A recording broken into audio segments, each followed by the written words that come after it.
So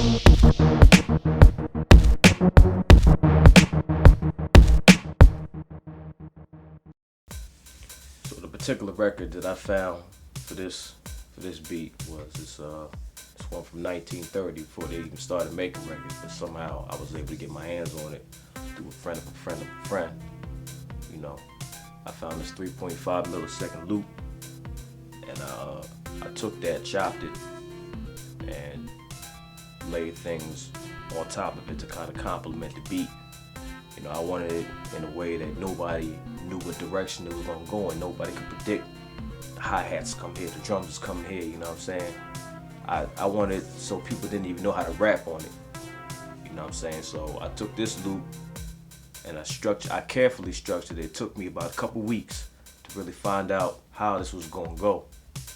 So, you know, when I took my keys, I detuned them on purpose. I wanted them all out of tune. Every single key was supposed to be something different. It wasn't gonna sound how everybody wanted it to sound, how it usually sounds.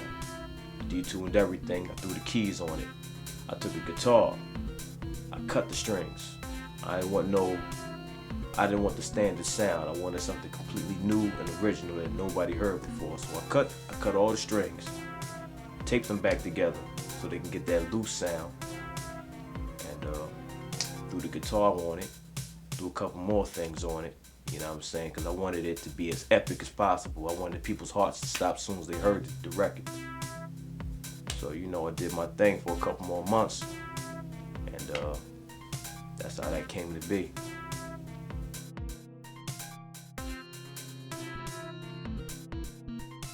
So once I felt it was really ready for the masses, I took it back to the studio, and then, you know, I wanted 16 from everybody to see what they had on it. So got 16 from J, got 16 from M, 16 from Weird Al Yankovic, and all of them. You know, I wanted to see who had the best heat, because we're making a breakout record, #1. You know what I'm saying, to really put them on the map.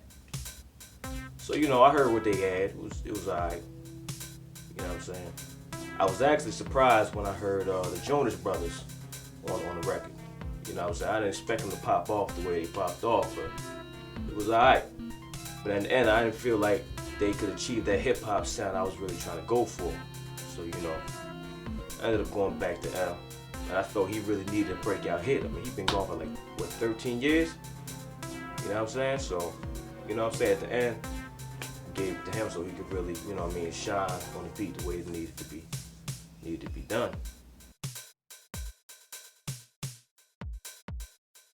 So after picking M to go on this particular record, got a chance to go back to a studio, you know what I'm saying, so we could really get it popping. And I got to witness his work ethic, and I gotta say, the brother's crazy. You know what I'm saying? He'll lock himself in a padded room for 3 hours, write 20 verses, tear them all up, eat them, come back out, and then write one verse to go on this particular record. You know what I'm saying? I never seen anything like that before. It was kind of wild and crazy to me. I didn't know what was going on. You know what I'm saying? But that's how he get down. You know what I'm saying? I got some steroids from 50 while he was in there writing. So, you know what I'm saying, I could pump up and lift a little bit and look a little bigger. By the time I left the studio, I was actually 300 pounds, and that was all muscle. I went in, I was 160. I don't know what the hell happened. So after we was done the record, which that was about 5 hours, we was done the record, sent it to K Slay, sent it to DJ Clue, you know what I'm saying, and it was on 23 mixtapes that night. You know what I'm saying? And it got leaked while we was working on it. I don't know how that happened, but you know, the full verse was on YouTube before we even wrote it. That's all part of doing music too.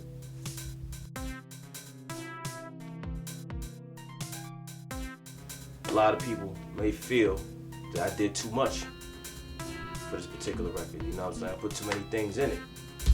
But it's hip hop.